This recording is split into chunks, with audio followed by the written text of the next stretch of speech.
Hey guys, welcome back to my channel. Listen, let's get right into business because I want to show you a very interesting way that TMZ is reporting the Liam Payne case with its cast, okay? Or its journalists, if you want to call them that. Of course, for copyright purposes, we have done different things to this video to ensure that we won't be struck. This report aired yesterday, and I just thought it was interesting how they were breaking this case down. Let's watch it and let me know what you guys think in the comments. Federal prosecutors in Argentina claim that Liam Payne's friend Roger abandoned him during his final hours as the singer was on a bender ordering booze, coke, and hookers. But Roger says Liam seemed fine. But Roger says Liam seemed fine. Okay. Now, one of the thoughts that I had was definitely that it seems like Rogelio Nores and team, Rogelio Nores and attorneys have been in contact with TMZ to drop receipts, to change the narrative. And I'm going to keep showing you guys. People charged in Liam Payne's death is a guy named Roger Norris. For abandonment, prosecutors say he left Liam Payne around 4 o'clock and that Liam was off the rails at that point. That was about an hour. Now, wait. It wasn't a guy named Roger Norris or Rogelio Norris. It was his manager, because that's how he presented himself, right? He presented himself that way to his father and to the family, okay? He was there to help Liam. All right. Norris. For abandonment, prosecutors say he left Liam Payne around 4 o'clock and that Liam was off the rails at that point. That was about an hour. Now, wait a minute. He couldn't have left Liam at 4 o'clock because Roger said, well, I left 40 minutes before it happened. Other reports are saying something different. So it's interesting. Hour before he died. Right. People close. Then Harvey's like, wait, that was an hour before he died. Right. No. The timing matters here, guys. What does the police report say? Which we don't have a copy of. TMZ has it. They have yet to release it to the public. They'll release pictures of Liam's body on the concrete floor, but they won't release a police report. It's interesting. Close to Roger say that when Roger left him at 4 o'clock, there was no sign of intoxication. But prosecutors. Okay. So he says, well, he left him at 4 o'clock, no signs of intoxication. Again, the time is off. It wasn't 40. It couldn't have been 4 o'clock if Roger, by his own words, said he left him 40 minutes after it had happened. There's a time discrepancy, as we have seen in every person's witness, testimony. Everybody has said it. Prosecutors laid out a timeline detailing why they didn't believe that to be true, saying Liam's bender started the night before his death at 10 p.m. when he ordered 4 bottles of whiskey, and then at 6:36 a.m. on the morning of his death, ordered 5 more. And then at 7 a.m. Okay. So what is so interesting is that everybody talks about what happened on the 16th. Can we look at what happened on the 15th? Like, not just at night, regardless of what he ordered, but what happened on the 15th? What were some of the things that were being said? Who witnessed what? Like, we don't have any information. There's been some like fans that have said everything was fine. He's been spotted. There might have been pictures. But what happened on the 15th? I want to know what led up to him wanting to drink, if that's what we're saying. I want to know, how is it that somebody that has access to his money somehow is not responsible for what he orders at the hotel? Okay. a.m. he texted Roger saying he's going to have sex with a hooker that day. And then at 9:30, he texts Roger again and says, can you get me 6 grams of cocaine? Now, we're going to stop here. They're not saying one text that was mentioned by the Argentinian media, okay? Pay attention to how TMZ aligns this. 11:30 a.m., 2 prostitutes show up. They claim they had sex with Liam. He asked them for more cocaine and then freaked out when they asked to be paid, smashing the TV. At 2 p.m., he goes to a hotel and... Now, let me stop right here. They say Liam at 10 p.m. on the 15th was ordering 4 bottles of whiskey, okay? Now, who fills up the card? Who recommended Casa Sur? Rogelio Nores, all right? And then I guess he needed 5 more bottles of whiskey, okay? And this was now on the 16th. At about 7, it said that Liam texted Roger, right?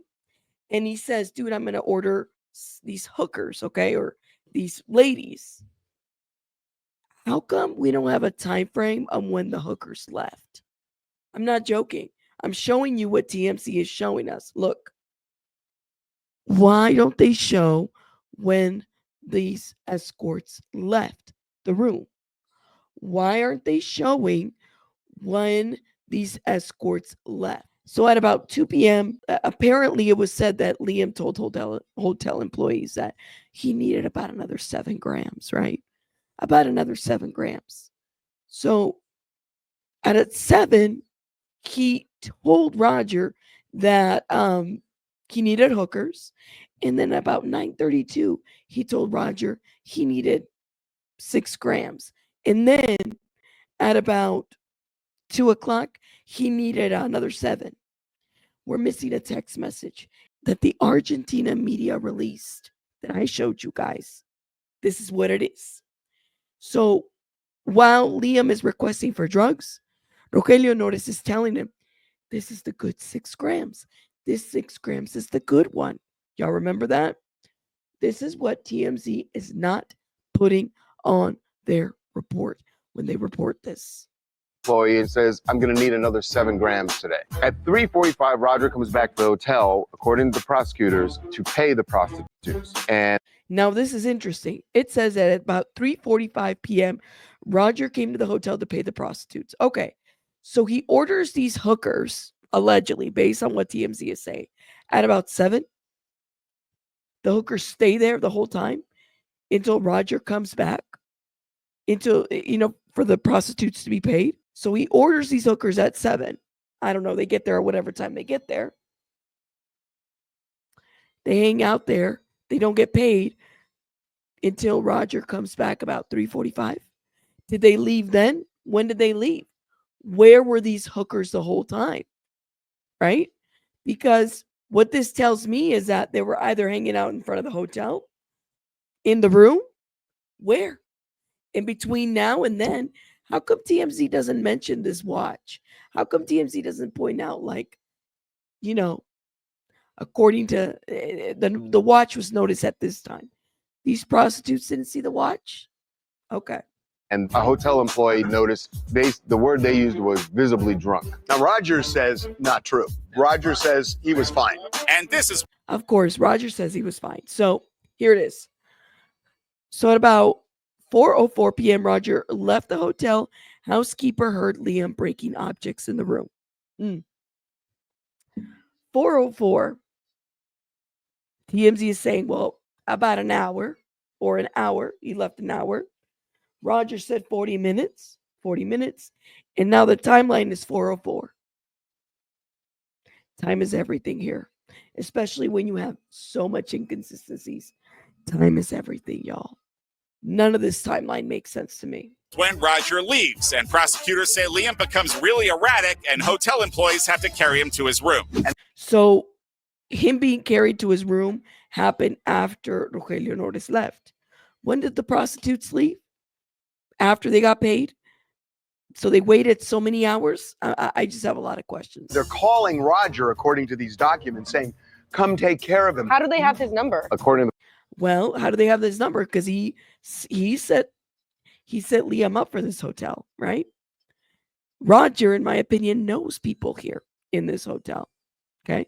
They're hooking him up with whatever he wants to have in this hotel. Okay. They're not calling the police to tell everybody or a medical or a paramedic staff or whatever to say, listen, there's something wrong with Liam. No, they're calling Roger. Why? Because they know that Roger manages him. Okay. the prosecutors, when he got to the hotel, let them know, I'm here with him. Liam's dad said that essentially Roger was responsible for caring for him. They're I believe it. trying to put responsibility on Roger, but there's no formal agreement. Okay, and this is where Harvey gets to me. All right. There's no formal agreement. Okay. Any attorney, any non-attorney knows that you don't need to have a formal agreement to have any type of contract with someone. Y'all know that? You ever heard of a handshake? You ever heard of that? Hell, you can write an agreement, a verbal whatever, see each other eye to eye, wink, wink, handshake, and that could be a form of agreement. You don't need something written for that, okay? And also, he was the ex facto manager, okay? Stepping in, speaking for Liam, representing Liam all over in Argentina. There's photos of him everywhere, y'all. He's speaking to fans for Liam. We have footage of that. That he would be Liam's caretaker. He was a friend. His dad said he voluntarily undertook responsibility for Liam on this trip and knew that Liam could not be alone. Exactly, and knew that Liam could not be alone. So what does that mean? Well, unfortunately, that means that your friend can't stay in a hotel. That means that you have to, bring your friend over to your house, watch him there. And if you didn't want that responsibility, then you don't sign up for this shit. Verbally, non-verbally, contractual or not. You just don't do that. As sad as it is to say, the only one responsible is Liam. Yeah. Not when you're under the influence of substances. And you guys agreed for him to be responsible for managing you. No. See, that's where we disagree. And that, my friends, is the intriguing information that TMZ is putting out there. Now, I'm just breaking it down. I thought it was an interesting timeline to talk about. But you guys let me know what you guys think in the comments. Now, I'm still getting over this cold thing, whatever I have going on. I will do my best to keep talking. But if I can't, then I guess I can't. I'll see you guys on the next one. Bye, guys.